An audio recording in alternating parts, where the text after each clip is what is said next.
আজ সজনে ফুলের একটা নতুন রেসিপি তোমাদের সঙ্গে শেয়ার করছি। রেসিপিটি যদি ভালো লাগে অবশ্যই লাইক, কমেন্ট, সাবস্ক্রাইব করে দিও। শামুক দিয়ে সজনে ফুলের তরকারি করব। এই যে শামুকটা আমি ধুয়ে রেখেছিলাম, দিয়ে শামুকটা কড়াতে তেল বসিয়ে তেলটা ভালো করে গরম হয়ে গেছে, দিয়ে শামুকগুলি দিয়ে দিয়েছি। শামুকগুলি ভালো করে নেড়ে চেড়ে ভেজে নেব। এই যে দেখছো নাড়তে নাড়তে কি সুন্দর শামুকের যে জলটা বেরিয়েছিল ওইটা কিন্তু শুকিয়ে গেছে। আমি কিন্তু সেই মুহূর্তে কোনো নুন টুন কিছু দিইনি, পরে দেব, নইলে শামুকে যদি আগেই নুন দিয়ে দিই না প্রচুর ওর জল ছেড়ে দেয়, সেই জন্য পরে নুনটা দিই আমি। এই যে প্রথমে পেঁয়াজ কুচি ভেজে নিলাম, ওর সঙ্গে আরও একটি সর্ষের তেল দিয়ে দিয়েছিলাম, দিয়ে পেঁয়াজগুলো ভালো করে ভেজে নেব একটু। পেঁয়াজগুলো ভাজা হচ্ছে। এই যে আমি কেটে রেখেছি মটরশুঁটি, ফুলকপি, বেগুন, আলু, এই যে এরকম কুচি কুচি করে কেটে রেখেছি। আর সজনে ফুলগুলো ভালো করে ধুয়ে জল ঝরিয়ে রেখে দিয়েছি। এরপর পেঁয়াজটা একটু ভাজা হয়ে গেলে ওর মধ্যে দিয়ে দিচ্ছি ফুলকপি, আলু, মটরশুঁটি, বেগুন কুচানো করা, যেটা ধুয়ে জল ঝরিয়ে রেখেছিলাম সেইটা দিয়ে দিচ্ছি। সেটা দিয়ে ভালো করে নেড়ে নেব।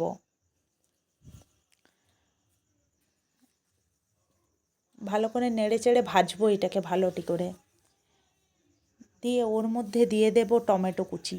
টমেটোটা এইভাবে কুচিয়েছিলাম, খুব একবারে পাতলা পাতলা কুচোইনি, কারণ এটা টমেটোটা গলে যাবে, অতিরিক্ত পাতলা কুচোনোর দরকার নেই, এরকমভাবে কুচোলেই হবে। টমেটোটাও দিয়ে দিলাম, দিয়ে ওইটা ভালো করে নেড়ে নিলাম। এর মধ্যে দিয়ে দেব হলুদ, হলুদের গুঁড়ো দিয়ে দিলাম, লঙ্কার গুঁড়ো দিয়ে দিলাম,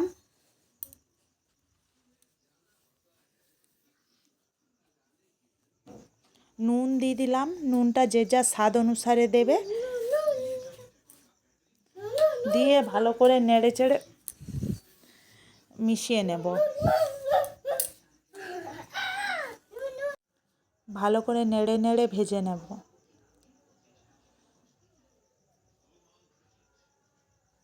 এই যে ভালো করে নেড়ে নেড়ে ভেজে নিচ্ছি। দিয়ে এর মধ্যে দিয়ে দেবো সজনে ফুল, যেগুলো ধুইয়ে আর জল ঝরিয়ে রেখেছিলাম। সজনে ফুলগুলো দিয়ে দিচ্ছি। সজনে ফুল শেষ হয়ে যাবার আগে এই রেসিপিটি একবার অবশ্যই ট্রাই করো। রেসিপিটা কিন্তু খুব সুন্দর, গরম ভাতের সঙ্গে জাস্ট জমে যাবে। আমি ভালো করে দেখছো মিশিয়ে নিচ্ছি, দিয়ে এইটাও সামান্য ভেজে নেব। দেখছো ভালো করে নেড়ে নেড়ে মিশিয়ে নিচ্ছি।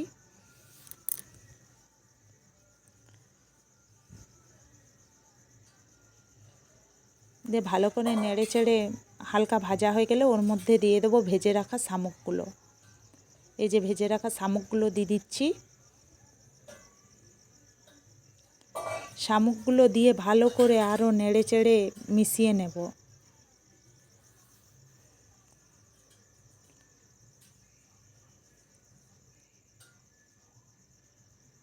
দেখছো ভালো করে কেমন মিশাচ্ছি, এরকমভাবে মিশিয়ে নেবে।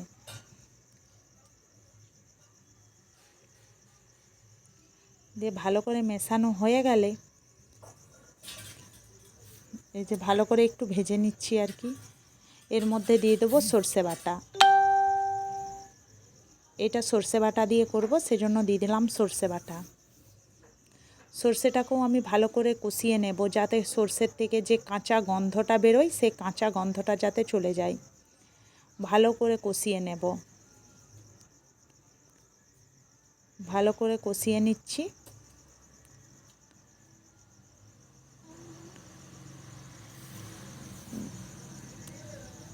এই যে কষিয়ে নিচ্ছি। আর এর মধ্যে দেখবে টমেটোগুলাও গলে গেছে।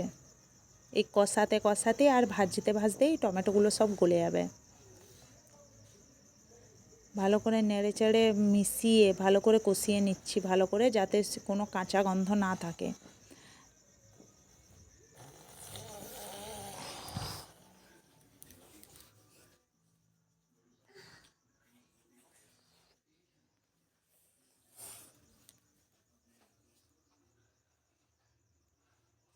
এই যে ভালো করে নেড়ে চেড়ে ভালোটি করে কষিয়ে নিচ্ছি।